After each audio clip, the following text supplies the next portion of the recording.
দেখো, আজকে তোমাদেরকে একটা খুব সুন্দর একটা জিনিস ডিসকাস করব। ছোট জিনিস কিন্তু খুব ইম্পর্টেন্ট জিনিস। এখান থেকে প্রতি বছরই কম্পারেটিভ পরীক্ষা এবং বোর্ড পরীক্ষায় দুটো পরীক্ষাতেই এখান থেকে কোশ্চেন আসে। তাহলে প্রথমে আমি ডিসকাস করব আজকে অ্যাকচুয়ালি কী টপিক ডিসকাস করছি, সেটা হচ্ছে কি না ইম্পেরিক্যাল ফর্মুলা।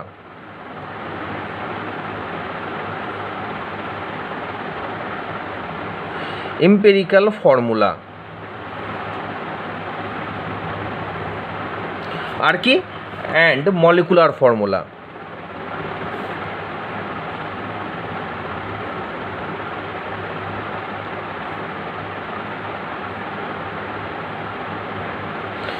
এই দুটো জিনিস অ্যাকচুয়ালি আজকে আমরা ডিটেলসে ডিসকাস করব, এম্পেরিক্যাল ফর্মুলা আর হচ্ছে মলিকুলার ফর্মুলা।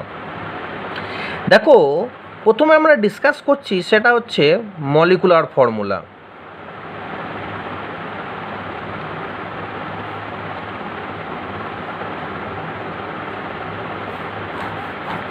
মলিকুলার ফর্মুলা বা হচ্ছে কি না একে বলা হয় মলিকুলার ফর্মুলা বলা হয়, বাংলায় বলা হয় আণবিক সংকেত। মলিকুলার ফর্মুলায় বাংলায় হচ্ছে কি না আণবিক সংকেত। দেখো, এটা অ্যাকচুয়ালি কী বা কাকে আণবিক সংকেত বলে এটা জানা দরকার আগে। কি দেখো, প্রথমে দেখো আমরা বলতে পারি, খুব সিম্পলভাবে বলতে পারি যে একটা অণুর মধ্যে একটা কম্পাউন্ডের একটা অণু আছে ধরো, ঠিক আছে। এই কম্পাউন্ডের একটা অণুর মধ্যে দেখো, বুঝতেই পারছো এখানে আণবিক বা মলিকুলার ফর্মুলা মানে নিশ্চয়ই এখানে অণু বোঝাচ্ছে। এই মলিকুলার বা অ্যাকচুয়ালি অণু থেকেই অ্যাকচুয়ালি যে মলিকুলার বা আণবিক ফর্মুলা এসেছে। কী বললাম, বোঝা গেছে? মলিকুল থেকেই অ্যাকচুয়ালি মলিকুলার আর অণু থেকেই অ্যাকচুয়ালি আণবিক ফর্মুলা এসেছে। তাহলে দেখো, একটা অণু, একটা কম্পাউন্ডের একটা অণু নিয়েছি, সেই অণুর মধ্যে দেখা গেল কার্বন আছে দেখা গেল 6টা। কী বললাম, বোঝা গেছে? কার্বন কটা আছে? 6টা। হাইড্রোজেন ভাবলাম, দেখলাম যে কটা আছে? 12টা। আর অক্সিজেন কটা আছে? এটাও 6টা। তাহলে কার্বন 6 অণু আছে। কার্বন যে পরমাণু, সেই কার্বন পরমাণুটাকে আছে 6 অণু। হাইড্রোজেন পরমাণু কটা আছে? 12 অণু। অক্সিজেন কটা আছে? 6 অণু। আবার দেখো, একটা অ্যাকচুয়ালি কিনা অণুর মধ্যে, একটা কম্পাউন্ডের অণুর মধ্যে কার্বন পরমাণু আছে 6টা, হাইড্রোজেন পরমাণু আছে 12টা, অক্সিজেন পরমাণু আছে হচ্ছে 6টা। তাহলে এর অ্যাকচুয়ালি ফর্মুলা যেটা লিখব, মলিকুলার বা হচ্ছে আণবিক ফর্মুলা লিখব, কার্বন কটা আছে? 6টা, হাইড্রোজেন কটা আছে? 12টা, অক্সিজেন কটা আছে? 6টা। তাহলে এইটাকে যদি লিখবো আমরা কিনা আণবিক সংকেত বা বলা হয় কিনা মলিকুলার ফর্মুলা, সংক্ষেপে লিখলাম আমি MF। অর্থাৎ একটা মলিকুলার ফর্মুলা যদি ডেফিনেশন বা সংজ্ঞা বলতে চাই তাহলে কি বলবো, যে একটা অণুর মধ্যে কতগুলো অ্যাকচুয়ালি পরমাণু এবং কী কী পরমাণু আছে সেটাকে অ্যাকচুয়ালি যদি লেখা হয় তাহলেই সেটাকে বলা হয় কিনা মলিকুলার ফর্মুলা। আশা করি মলিকুলার ফর্মুলা নিয়ে আর কারো প্রবলেম হবে না। যেমন ধরো, যদি আরও একটা আমি এক্সাম্পলে যদি যাই, সেই এক্সাম্পলটা কি না, এক্সাম্পলটা আমি বলতে পারি যে দেখা গেল একটা অণুর মধ্যে দেখা গেল কার্বন আছে দেখা গেল কি না 4। কার্বন আছে কতগুলো? 4। হাইড্রোজেন আছে কতগুলো?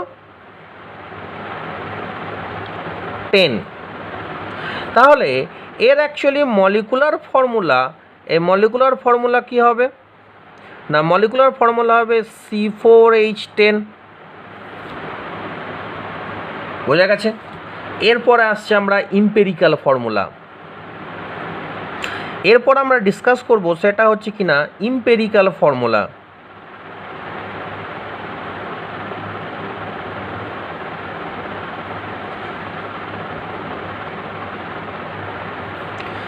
যার বাংলায় যদি বলা হয় তাহলে বাংলায় বলবো আমি তাকে স্থূল সংকেত। বাংলায় তাকে কী বলবো? স্থূল সংকেত। এম্পিরিক্যাল ফর্মুলার অ্যাকচুয়ালি বাংলা কি? স্থূল সংকেত। কী বললাম, বোঝা গেছে? দেখো, স্থূল সংকেত অ্যাকচুয়ালি কী, দেখো মলিকুলার ফর্মুলা থেকেই অ্যাকচুয়ালি স্থূল সংকেত আসা যায়। কীভাবে আসে? তা মলিকুলার ফর্মুলাতে দেখো কার্বনের এক হাইড্রোজেন এবং অক্সিজেন অর্থাৎ পরমাণুগুলো একটা অনুপাত আছে। এখানে পরমাণু কটা আছে 6:12:6 বলতে পারি তো। তাহলে দেখো কার্বন, এখানে কার্বন হাইড্রোজেন যদি অক্সিজেন করি তাহলে কী হবে, কার্বন কত আছে 6, হাইড্রোজেন কত 12, অক্সিজেন কত 6। তাহলে ইম্পেরিক্যাল ফর্মুলা অ্যাকচুয়ালি কীভাবে আসবো, দেখো মলিকুলার ফর্মুলায় যেগুলো অ্যাকচুয়ালি মলিকুলার ফর্মুলায় যে অ্যাকচুয়ালি পরমাণু যেগুলো আছে সেই পরমাণুর সংখ্যাগুলোকে আমি অনুপাত করলাম 6:12:6। এই অনুপাতটাকে আমি সরল করব। সরল কীভাবে করব, যদি এদেরকে দেখো 6 দিয়ে ভাগ করি তাহলে কী পাবো 1:2:1। তাহলে যদি আমি দেখো মলিকুলার ফর্মুলাতে যেটা আছে অ্যাকচুয়ালি পরমাণুর সংখ্যা, এই পরমাণুর সংখ্যাগুলোকে যদি আমি অনুপাতটাকে যদি সরল করি, সরল করলে যেটা পাবো, পেলাম কত, কার্বন কটা পেলাম, একটা, কিছু নেই লিখছি না, একটা হলে কিছু লেখার দরকার নেই। হাইড্রোজেন কটা, 2, আর অক্সিজেন কটা, একটা, লেখার দরকার নেই। তাহলে এইটাকে আমরা বলবো হচ্ছে ইম্পেরিক্যাল ফর্মুলা।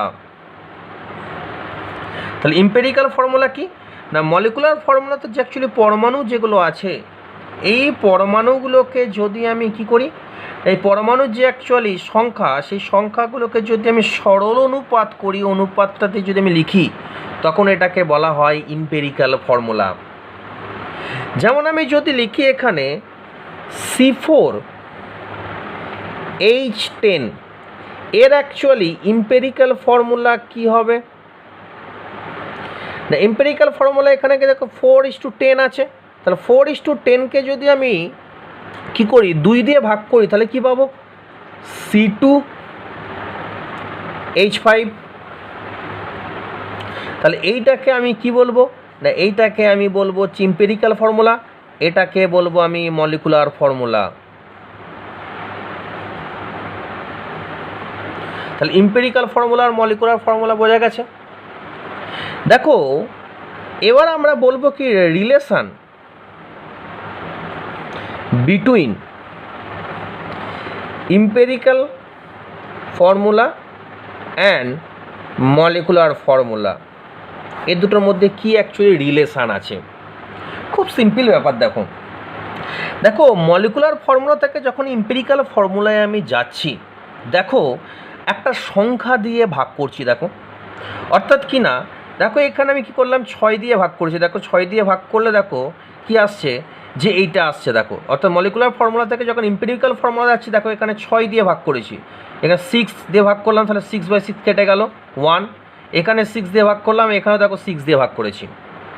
এক্ষেত্রে কত দিয়ে ভাগ করেছি, 2 দিয়ে ভাগ করেছি। দেখো 2 দিয়ে ভাগ করলে এটা পেয়ে যাব। তাহলে বলতে পারি যে মলিকুলার ফর্মুলা থেকে যখন এম্পেরিক্যাল ফর্মুলা যাচ্ছে, দেখো কিছু একটা ভাগ করছি, কোনো একটা সংখ্যা দিয়ে ভাগ করছি, তাই তো। কী বললাম, বোঝা গেল না, যায়নি, বোঝা গেছে। উল্টোটা বলতে পারি, যদি এম্পেরিক্যাল ফর্মুলা থেকে যদি মলিকুলার ফর্মুলাতে যদি যায়, এম্পেরিক্যাল ফর্মুলা থেকে যদি মলিকুলার ফর্মুলাতে যায়, দেখো কোনো একটা সংখ্যা দিয়ে গুণ করলেই দেখো এটাতে চলে যাব। অর্থাৎ যে সংখ্যাটা দিয়ে এখানে ভাগ করেছিলাম, যদি সেই সংখ্যা দিয়ে যদি গুণ করি তাহলে এটা পেয়ে যাব। কী বললাম, বোঝা গেল না, যায়নি। দেখো এখানে আমি 6 দিয়ে ভাগ করে এটা পেয়েছিলাম, তাহলে 6 দিয়ে যদি গুণ করি তাহলে কী পাবো, মলিকুলার ফর্মুলা। তাহলে বলতে পারি যদি আমি দেখো যে কোনো একটা দেখো এখানে সংখ্যায়, সেই সংখ্যাটাকে আমি বলে দিলাম যে এম্পেরিক্যাল যে ফর্মুলা আছে, এম্পেরিক্যাল ফর্মুলার সঙ্গে যদি আমি n গুণ করি, n যদি গুণ করি তাহলে সেটাই অ্যাকচুয়ালি কী হবে না, মলিকুলার ফর্মুলা হবে। ভালো করে দেখো এটা।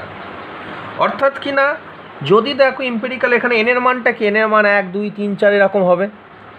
দেখো এখানে এম্পেরিক্যাল ফর্মুলা কত, CH2O। একে দেখো আমি যদি n দিয়ে গুণ করি, এখানে n-টার ভ্যালু কত 6, যদি একে 6 দিয়ে গুণ করি দেখো তাহলেই দেখো পেয়ে যাব মলিকুলার ফর্মুলা C6H12O6। তাহলে এম্পেরিক্যাল ফর্মুলা আর মলিকুলার ফর্মুলার মধ্যে অ্যাকচুয়ালি রিলেশন কি না, এম্পেরিক্যাল ফর্মুলাকে যদি কোনো একটা সংখ্যা দিয়ে গুণ করি তাহলে কী হবে, মলিকুলার ফর্মুলা। আর উল্টোটা বলতে পারি, মলিকুলার ফর্মুলাকে যদি কোনো একটা সংখ্যা দিয়ে যে ভাগ করি তাহলে পেয়ে যাবো এম্পেরিক্যাল ফর্মুলা। তাহলে আশা করি এদের মধ্যে রিলেশান নিয়ে কোনো প্রবলেম নেই। কী বললাম, বোঝা গেছে। এরপরে আমরা আসবো সেটা হচ্ছে কি না, দেখো এই অ্যাকচুয়ালি আমরা বলতে পারি এই এম্পিরিক্যাল আর মলিকুলার ফর্মুলা থেকে অ্যাকচুয়ালি ছোটোখাটো কী করে অঙ্ক হয় সেই অঙ্কগুলো আমরা করব। দেখো আমরা প্রথমে অ্যাকচুয়ালি মলিকুলার ফর্মুলা দেওয়া আছে, প্রথমে একটা কি করছি আমরা মলিকুলার ফর্মুলা দেওয়া আছে, এই মলিকুলার ফর্মুলা থেকে পার্সেন্টেজ ক্যালকুলেশন কর, percentage of atom calculation.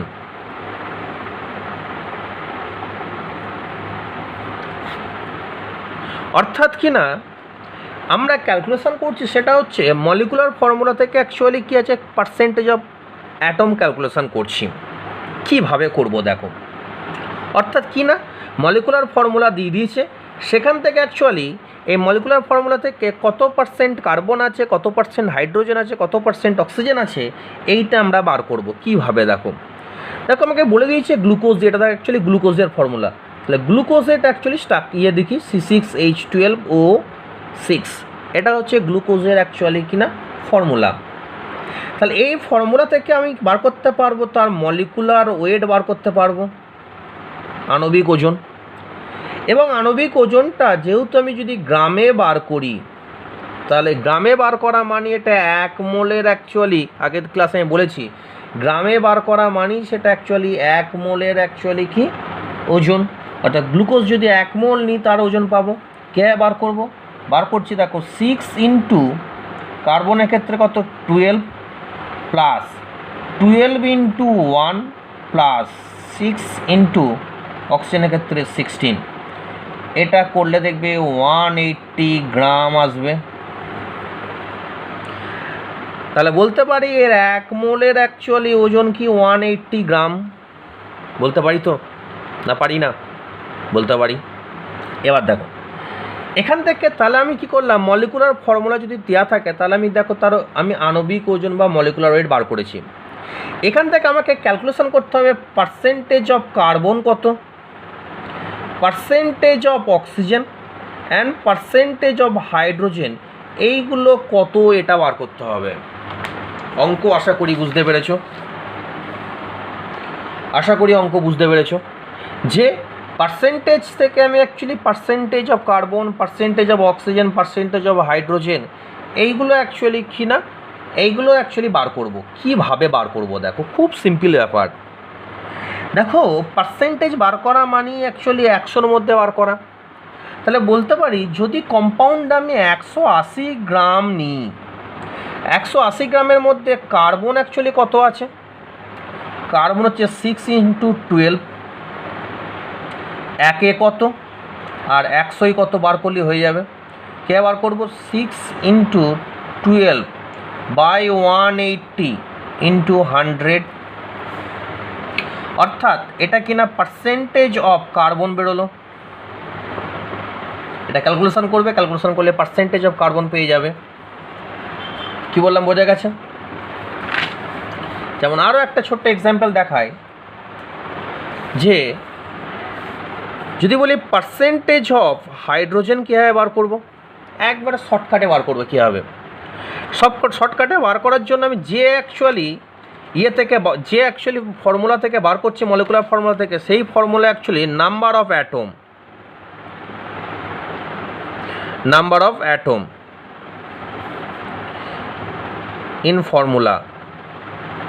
In given formula লিখি,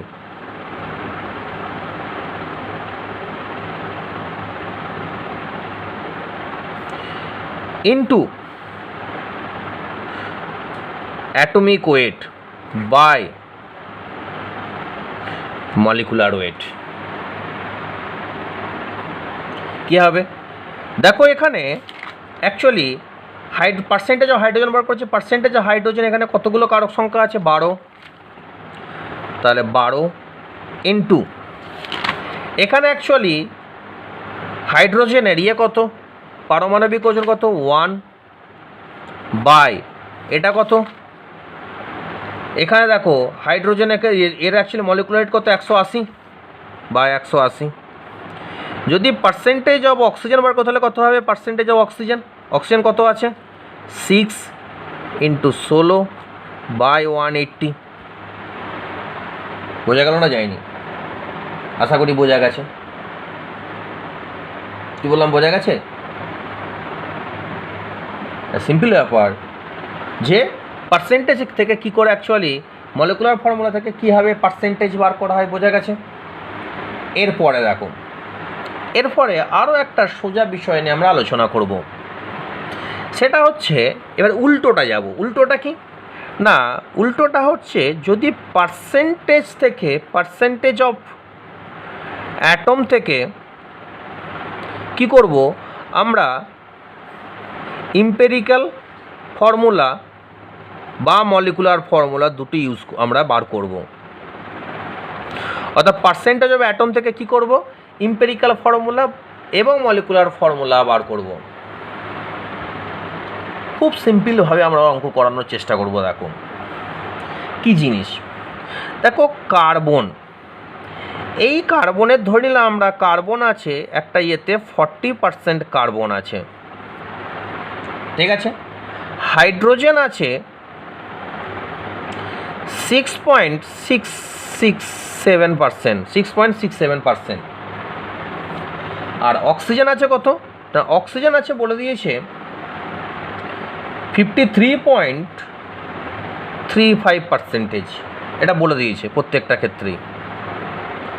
পার্সেন্টেজ ক্যালকুলেশনে আমাকে এটা বলে দিয়েছে, দিয়ে আমাকে বার করতে হচ্ছে সেটা হচ্ছে কি না যে এর অ্যাকচুয়ালি এম্পিরিক্যাল ফর্মুলা এবং মলিকুলার ফর্মুলা বার করব। কি বললাম, বোঝা গেছে? এবং আরেকটু বলে দিই, এর অ্যাকচুয়ালি মলিকুলার ওয়েট এটা বলে দিয়েছে 90। মলিকুলার ওয়েট কত বলে দিয়েছে? 90। এটা বলে দিয়েছে, এইটুকুন আমার কাছে গিভেন আছে। আমাকে জানতে চেয়েছে কি, জানতে চেয়েছে এম্পিরিক্যাল ফর্মুলা এবং মলিকুলার ফর্মুলা কত, এটা বার করতে হবে। দেখো কিভাবে করব, খুব সিম্পল অঙ্ক। ফার্স্ট আমার কাজ হচ্ছে প্রত্যেকটার পার্সেন্টেজ আগে লিখে ফেলা। কী কী পার্সেন্টেজ আছে? কার্বনের অ্যাকচুয়ালি পার্সেন্টেজ 40%, হাইড্রোজেনের কত 6.67%, অক্সিজেনের কত না, অক্সিজেন হচ্ছে 53.35%। এটা লিখে ফেলা, প্রত্যেকের পার্সেন্টেজগুলো আগে লিখে ফেললাম। এর পরের কাজ কি করব দেখো, এর পরের কাজ হচ্ছে পার্সেন্টেজ যেটা আছে, যার যেটা পার্সেন্টেজ আছে সেই তাকে কি করব, অ্যাটমিক ওয়েট দিয়ে ভাগ করব। তাহলে এর ক্ষেত্রে কত হলো, 40 ডিভাইডেড কত 12। এর ক্ষেত্রে কত 6.67 ডিভাইডেড কত 1। আর এর ক্ষেত্রে কত 53.35 ডিভাইডেড 16 হলো। তাহলে এটা যদি করা হয় তাহলে এটা বেরোচ্ছে মোটামুটি, ক্যালকুলেশন করে দেখবে 3.33। এটা আসছে 6.67 আর এটা আসছে 3.33। এটা আসছে আর কি, ক্যালকুলেশন করলে দেখতে পেয়ে যাবে 3.33। এবার দেখো এইটা অ্যাকচুয়ালি হচ্ছে কার্বন, হাইড্রোজেন ও অক্সিজেনের অ্যাকচুয়ালি হচ্ছে একটা অণুর মধ্যে কি মোল সংখ্যা। এবার দেখো একে কি করব, দেখো এখানে ভগ্নাংশ আছে, কোনো ফর্মুলায় কোনো ভগ্নাংশ থাকে না, তাহলে ভগ্নাংশ কী করবো আমি দূর করবো। ভগ্নাংশ দূর করার জন্য উপায় হচ্ছে সবচেয়ে যেখানে এই যে যেখানে অ্যাকচুয়ালি ভাগ করার পর যেটা সবচেয়ে কম অ্যাকচুয়ালি সংখ্যা যেটা এসেছে, সবচেয়ে কম যেটা মান এসেছে, ওই কম মানটা দিয়ে সবাইকে ভাগ করবো। এখানে সবচেয়ে কম মান কি 3.33 বা 3.33, এটা হচ্ছে কম মান। এই কম মানকে দিয়ে সবাইকে ভাগ করবো, মানে 3.33 ডিভাইডেড 3.33, 6.67 বাই 3.33। আর এটা হচ্ছে কিনা 3.33 বাই 3.33। তাহলে এখানে এলো কত 1, এখানে কত আসবে 2, এখানে কত আসবে 1। তাহলে অ্যাকচুয়ালি দেখো কার্বন কত আছে 1, হাইড্রোজেন কত আছে 2 এবং অক্সিজেন কত আছে 1। যেটা বেরোলো এটাই হচ্ছে অ্যাকচুয়ালি এম্পিরিক্যাল ফর্মুলা। অর্থাৎ তুমি যেটা অ্যাকচুয়ালি প্রথমে বার করলে সেটাই হচ্ছে এম্পিরিক্যাল ফর্মুলা। এবার দেখো এখান থেকে আমরা মলিকুলার ফর্মুলাতে কীভাবে যাব। দেখো আমরা যদি বার করি এম্পিরিক্যাল ফর্মুলার যে অ্যাকচুয়ালি ওয়েট, সেই ওয়েটটা বার করতে পারবো 12 প্লাস 2 প্লাস 16, তাই তো? 12 প্লাস 2 প্লাস 16, 12 প্লাস 2 প্লাস 16 করলে দেখো এটা কত আসছে, এটা ইকুয়াল টু আসছে 30। তাহলে এম্পিরিক্যাল ফর্মুলাকে দেখো কিছু একটা সংখ্যা দিয়ে গুণ করলেই অ্যাকচুয়ালি মলিকুলার ফর্মুলা হচ্ছিল। ঠিক একই রকমভাবে এম্পিরিক্যাল ফর্মুলার যে অ্যাকচুয়ালি ওয়েট, তাকে যদি কোনো একটা সংখ্যা দিয়ে যদি গুণ করি, গুণ করলেই অ্যাকচুয়ালি কী হবে না, গুণ করলে যেটা পাবো সেটা অ্যাকচুয়ালি তার মলিকুলার ওয়েট পাবো। এখানে মলিকুলার ওয়েট কত বলেছে 90। তাহলে দেখো 30 ইন্টু n সমান আমি 90 লিখতে পারি। তাহলে n সমান কত 3। তাহলে দেখো এম্পিরিক্যাল ফর্মুলাকে আমি যদি 3 দিয়ে অ্যাকচুয়ালি গুণ করি তাহলে কি মলিকুলার ফর্মুলা বেরিয়ে যাবে। তাহলে C3H6O এটাই হচ্ছে তার অ্যাকচুয়ালি মলিকুলার ফর্মুলা। কি বললাম বোঝা গেছে? এটাই হচ্ছে তার মলিকুলার ফর্মুলা। এবার দেখো তোমাদেরকে আমি আরও একটা অঙ্ক দেওয়ার চেষ্টা করব, আশা করি এই অঙ্কটা তোমরা পারবে। কীরকম না, কার্বনের আমি পার্সেন্টেজ বলে দিয়েছে, কার্বনের নেক্সট অঙ্ক, কার্বনের পার্সেন্টেজ বলে দিয়েছে 57.14, এটা বলে দিয়েছে। হাইড্রোজেনের বলে দিয়েছে সেটা হচ্ছে 6.16, অক্সিজেনের বলে দিয়েছে 27.18, আর নাইট্রোজেন বলে দিয়েছে 9.52। প্রত্যেকটার পার্সেন্টেজ বলে দিয়েছে, এগুলো পার্সেন্টেজ বলে দিয়েছে। দিয়ে বলেছে এর মলিকুলার ওয়েটও বলে দিয়েছে কত 882। কী বললাম বোঝা গেছে? দিয়ে জানতে চেয়েছে এর এম্পিরিক্যাল ফর্মুলা এবং চেয়েছে মলিকুলার ফর্মুলা বার করা। একদম সিম্পল জিনিস, আশা করি পারবে। তা তোমাদের ঘরে কাজ রইল এটা করে আমার অ্যাকচুয়ালি নাম্বারে পাঠানো, যে তোমরা অ্যাকচুয়ালি পারলে কি না সেটা আমার অ্যাকচুয়ালি জানা। কি বললাম বোঝা গেছে? তাহলে তোমাদের কাজ হলো এই অঙ্কটা করে আমাকে অ্যাকচুয়ালি দেখানো, স্যার এই অঙ্কটা আমরা পেরেছি, তার নমুনা। কি বললাম বোঝা গেছে? এরপর দেখো এম্পিরিক্যাল ফর্মুলা আর হচ্ছে তোমার মলিকুলার ফর্মুলা থেকে এই ধরনের অ্যাকচুয়ালি প্রবলেম আসে। কি বললাম বোঝা গেছে? এবার দেখো এরপর আমরা ডিসকাস করব সেটা হচ্ছে STP and NTP. STP and NTP. দেখো এসটিপির অ্যাকচুয়ালি ফুল ফর্ম হচ্ছে standard temperature and pressure, R NTPS হচ্ছে ন্যাচারাল টেম্পারেচার অ্যান্ড প্রেশার। বেশিরভাগ বুকে কী করা থাকে, দুটোকে সেম ধরে, natural temperature pressure, standard temperature pressure দুটো সেম জিনিস, কিন্তু অ্যাকচুয়ালি এটা সেম জিনিস না। কেন না? দেখো আমি একটুখানি স্ট্যান্ডার্ডটা একটু প্রথমে বোঝাই। স্ট্যান্ডার্ড মানে অ্যাকচুয়ালি কী বোঝায়?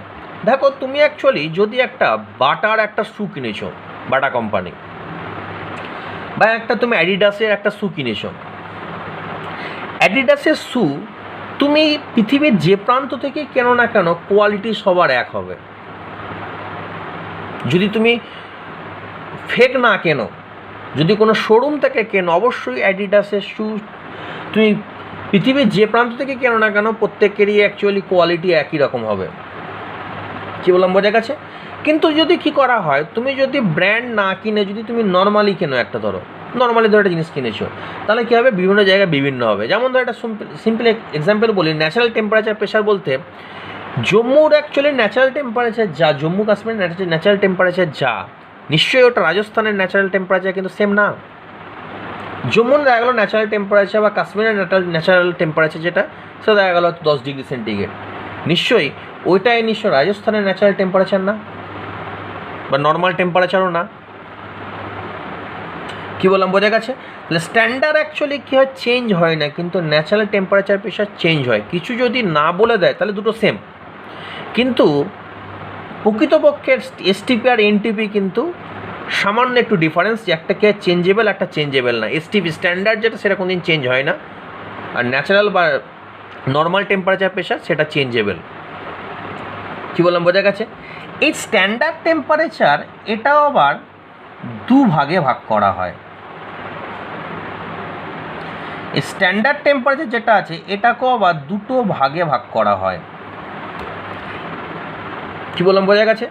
একটা হচ্ছে করা হয় যেখানে টেম্পারেচার রাখা হয়েছে 273 কেলভিন, আর প্রেশার রাখা হয়েছে 1 অ্যাটমসফিয়ার। আর আরেকটা জায়গায় অ্যাকচুয়ালি টেম্পারেচার রাখা হয়েছে 273 কেলভিন, আর প্রেশার রাখা হয়েছে 1 বার। বার হচ্ছে একটা প্রেশারের একটা ইউনিট। বার বার মানে অ্যাকচুয়ালি সোমবার, মঙ্গলবার, ওই বার ভেবো না, যেন আবার মানে দিন ভেবে ফেলো না, 12 মানে, ঠিক আছে? এই দুটো অ্যাকচুয়ালি চলে। এবার কথা হচ্ছে এই দুটোর মধ্যে এইটা হচ্ছে ওল্ড, মানে এটা অ্যাকচুয়ালি পুরনো দিনে চলছিল, আর এটা হচ্ছে এখন নিউ। কী বললাম, বোঝা গেছে? এটা হচ্ছে ওল্ড কনভার্সন, এটা হচ্ছে নিউ। অ্যাকচুয়ালি এটা অ্যাকচুয়ালি ঠিক করে কারা? অ্যাকচুয়ালি তোমরা ক্লাস 10-এ পড়েছি, ইউপ্যাক বলে একটা সংস্থা আছে, আমেরিকান সংস্থা। তারা অ্যাকচুয়ালি কী করে, ঠান্ডা ঘরে বসে এই সমস্ত জিনিস বসে বসে বার করে। এবার দেখো, এই ওল্ড কনভার্সেশন যেটা, সেটা অ্যাকচুয়ালি এখনও চলে আসছে, আমরা এখনও নিউতে গিয়ে পৌঁছাতে পারিনি। যাবতীয় যা কাজ আমরা করি, সমস্ত কাজ আমরা কিসে করি, ওল্ডে করি। নিউতে আমরা কোনো কাজ করি না, এখনও পর্যন্ত কোনো কাজ আমরা নিউতে করি না। যাবতীয় যা কাজ হয় সব ওল্ডে হয়। এটা মোটামুটি 1995-96 সালে এটা তৈরি হয়েছে। 1995-96 সালে তৈরি হওয়ার পরেও, এত বছর পরেও কিন্তু আমরা ওল্ড নিয়েই কাজ করি, এখনও আমরা নিউতে গিয়ে পৌঁছাইনি। এবং যাবতীয় যা প্রবলেম পরীক্ষায়, কম্পিটিটিভ পরীক্ষায়, বোর্ড পরীক্ষায়, সব কিন্তু এই ওল্ড দিয়েই আসে। এখনও পর্যন্ত আমরা নিউ দিয়ে কোনো প্রবলেম কোনো জায়গায় আসিনি। আর যতদিন নিউ দিয়ে না আসছে, আমরা কী হয়, ওল্ড দিয়ে অ্যাকচুয়ালি প্রবলেম করি। যদি কোনো দিন নিউ দিয়ে আসে, আমরা তারপরে নিউতে আমরা ঢুকবো। কী বললাম, বোঝা গেছে? তাহলে প্রথম কাজ হচ্ছে আমাদের ওল্ড দিয়ে অ্যাকচুয়ালি আর নিউ দিয়ে, দুটো ক্ষেত্রে অ্যাকচুয়ালি আমরা আরেকটু ডিটেলসে জানবো।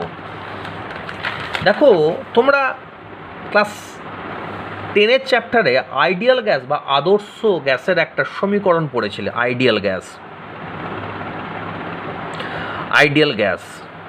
এই আইডিয়াল গ্যাসের সমীকরণ কী ছিল? PV equal to NRT. P হচ্ছে প্রেশার, ভি হচ্ছে ভলিউম, এন হচ্ছে মোল, আর হচ্ছে গ্যাস ধ্রুবক, টি হচ্ছে কি, টেম্পারেচার। যদি এন ইকুয়াল টু যদি 1 মোল ধরি, 1 মোল, এন ইকুয়াল টু কত ধরেছি, 1 মোল দিয়ে কী করেছি, ওল্ড দিয়ে আমি, ওল্ড যেটা আছে সেই ওল্ড অনুযায়ী 1 মোলের আমি আয়তন বার করছি। তাহলে পি হচ্ছে আমি বসাবো এখানে, যদি আমি আয়তন বার করি তাহলে V equal to RT by P. R এর মান অ্যাকচুয়ালি লিটার অ্যাটমসফিয়ারে যদি বসাও তাহলে কত হবে, আর এর মান অ্যাকচুয়ালি লিটার অ্যাটমসফিয়ার হচ্ছে 0.0821। তাহলে বসিয়ে দাও 0.0821, সরি 0.821, আচ্ছা ক্যালকুলেশনটা আবার করি। আর এর মান 0.0821 ইন্টু 273 বাই কত, প্রেশার কত, 1 অ্যাটমসফিয়ার। এটা করে দেখবে কত আসবে, 22.4 লিটার আসবে। যেহেতু এটা আমি লিটারে বসিয়েছি, লিটার অ্যাটমসফিয়ারে, তার জন্য এটা কত আসবে, লিটার আসবে। দেখো এটাই আমরা দেখো প্রথম দিনের অ্যাকচুয়ালি ক্লাসে আমি বলেছিলাম যে 1 মোল গ্যাসের অ্যাকচুয়ালি আয়তন হচ্ছে 22.4 লিটার। এটা হচ্ছে ওল্ড কনভারসেশন। আরেকটু বলে রাখি 1 বার ইকুয়াল টু হচ্ছে 0.98 অ্যাটমসফিয়ার। এটা একটু মনে রেখে দিও, 1 বার ইকুয়াল টু। তাহলে দেখো আমরা যদি এটা নিউ দিয়ে যদি আমি যাই তাহলে ভি ইকুয়াল টু RT/P, আর এর মান বসাও। আর এর মান এখানে কী হবে 0.0821 ইন্টু 273 বা এখানে পি কত বসাবো, পি অ্যাকচুয়ালি যদি বারে বসায় তাহলে 1 বার না করে, যেহেতু এটা আমি লিটার অ্যাটমসফিয়ারে বসিয়েছি এটাকে আমি অ্যাটমসফিয়ারে করে দিলাম 0.98। দেখো এখানে 1 আছে, এখানে দেখো মানটা দেখো কমে গেছে, যদি নিচের মান কমে যায় তাহলে কী হবে, মানটা আস্তে আস্তে বেড়ে যাবে। এটা ক্যালকুলেশন করলে পাবে 22.7 লিটার। এরকম কোনো দিন কোনো ক্যালকুলেশন তোমার লাইফে এখনও পর্যন্ত করবেও না আর করিও নি, যে লাইফ মানে যতদিন না অ্যাকচুয়ালি তোমরা কোনোদিন করবে না যে 1 মোল অ্যাকচুয়ালি গ্যাসের আয়তন 22.7, এটা এখনও পর্যন্ত এটা করবে না, করা হয়ও নি। কী বললাম, বোঝা গেছে? তাহলে দেখো এসটিপির অ্যাকচুয়ালি কী হয়, এই নিউটা এখনও আমাদের নিউ এখনও চলেনি, স্টার্ট হয়নি। নিউ হয়তো এখনও নিউ থেকে গেছে, তো আমরা এখনও স্টার্ট করতে পারিনি, আমরা এখনও সেই ওল্ডেই পড়ে আছি। ভারতবর্ষ অনেক একটু লেটে চলে, তো আমরা এখনও ওল্ডে পড়ে আছি, নিউতে এখনও আমরা যাইনি। এখান থেকে আমরা পরের দিন কি হবে, বিভিন্ন ধরনের অ্যাকচুয়ালি এখান থেকে অঙ্ক আসে, এই অঙ্কগুলো পরের দিন করাবো। এখানে শুধু একটু ছোট্ট একটা কনসেপ্ট দিয়ে রাখি, এই কনসেপ্টটা কাজে লাগিয়ে আমি কি করবো, পরের দিন এখান থেকে সুন্দর সুন্দর অনেক অঙ্ক করাবো। যদি আমি একটুখানি বলে দিই যে ধরো কি আছে, কার্বন ডাইঅক্সাইড একটা গ্যাস আছে, একটা ছোট্ট অ্যাকচুয়ালি একটা কনসেপ্ট দিই, কনসেপ্ট দিলে সেখান থেকে আমরা পরের দিন আরও অঙ্ক করাবো। দেখো এই কার্বন ডাইঅক্সাইডটা যদি আমি 1 মোল নিই, এই কার্বন ডাইঅক্সাইডটা যদি কত মোল নিই, 1 মোল। এই 1 মোল কার্বন ডাইঅক্সাইডের মধ্যে যদি আমি দেখি তাহলে কার্বন অ্যাকচুয়ালি পরমাণুটা কত মোল আছে। দেখো যদি এটা আমি একটা নিই, যদি একটা কার্বন ডাইঅক্সাইডের যদি একটা অণু নিই, তার মধ্যে কি আছে, একটা অণুর মধ্যে অ্যাকচুয়ালি কার্বনের অণু কত আছে, একটা। আর যদি কার্বনের যদি আমি মোল অফ কার্বন যদি বলি, মোল অফ কার্বন কত আছে কার্বন ডাইঅক্সাইডে, সেটা হচ্ছে কি না, তুমি অ্যাকচুয়ালি যত মোল নিয়েছো এখানে, এখানে কত মোল নিয়েছো, 1 মোল নিয়েছো, আর এখানে সংখ্যা কত, ইন্টু 1। যদি একই রকম বলে যদি বলি যে অক্সিজেন কত, অক্সিজেন হচ্ছে কত, তুমি নিয়েছো 1 মোল ইন্টু 2। একই রকমভাবে যদি আমি বলি ওয়াটার, ওয়াটারের ক্ষেত্রে যদি এটা আমি 2 মোল যদি আমি ওয়াটার নিই, তা 2 মোলের মধ্যে হাইড্রোজেনের মোল কত আছে না, হাইড্রোজেন যদি বলা হয়, মোল অফ হাইড্রোজেন যদি বলি তাহলে কত হবে না, 2 ইন্টু 2 মানে হচ্ছে 4। যদি আমি মোল অফ অক্সিজেন দেখি তাহলে কত হবে, 2 ইন্টু 1 ইকুয়াল টু 2। যদি এরকম নিই C12H22O11, এটা দেখা গেল 0.5 মোল আছে।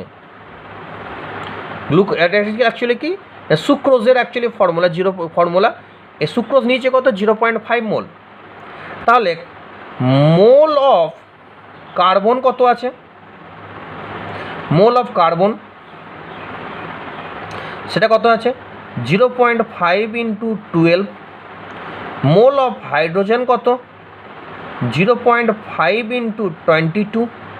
মোল অফ অক্সিজেন কত, 0.5 ইন্টু 11। এটা করলে হবে 6, এটা করলে হবে 11, এটা করলে হবে 5.5। তাহলে actually mole of atom in compound বার করবো কী করে না, বার করবো হচ্ছে mole of compound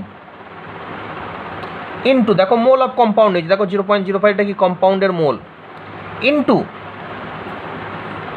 number of atom. দেখো এখানে মোল নিচে কত, কম্পাউন্ডের মোল 0.5 আর নাম্বার অফ অ্যাটম কত আছে 12, তার জন্য 12 দিয়ে গুণ করেছি। এইটা যেন মাথায় থাকে, এর পরের দিন এখান থেকে আমি অনেক অঙ্ক করবো, এখান থেকে প্রতি বছর বিশাল সুন্দর সুন্দর অঙ্ক আসে। এটা পরের দিন আরও আমরা ডিটেলসে ডিসকাস করব। আজকে এই পর্যন্তই থাক, পরের দিন আবার হবে। থ্যাংক ইউ, ভালো থেকো, ওকে, বাই।